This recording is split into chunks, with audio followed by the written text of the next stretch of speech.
এক গাধা বাঘের সাথে তর্ক করছে। বাঘ বলছে ঘাসের রং সবুজ, আর গাধা বলছে না, ঘাসের রং নীল। তখন গাধা বলল, আরে ভাই, তর্ক না বাড়িয়ে চলো, আমরা দুইজনে বনের রাজা সিংহের কাছে এর সমাধান চাইবো। সে আমাদেরকে বলে দিবে তুমি সঠিক না আমি সঠিক।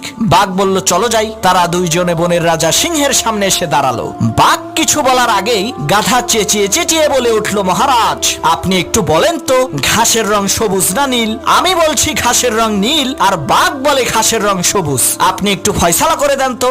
সিংহ বলে, এই ফয়সালা পরে করব, আগে বাঘের ফয়সালা করি। সিংহ বাঘকে উদ্দেশ্য করে বলল, বেটা বেকুব, তুই এই বন থেকে বের হয়ে যা, আগামী 1 মাসের মধ্যে এই বনে প্রবেশ করবি না। বাঘ বলল, মহারাজ, আমার কোন অপরাধের কারণে আপনি আমাকে এত বড় শাস্তি দিচ্ছেন? তখন সিংহ বলল, বেটা, তুই হইলি শক্তিশালী আর বুদ্ধিমান প্রাণী, তোর গর্জন শুনলেই তো গাধার লুজ মোশন শুরু হয়ে যাবে। তুই কেন এই অশিক্ষিত মূর্খ গাধার সাথে তর্ক করে সময় নষ্ট করতে গেলি?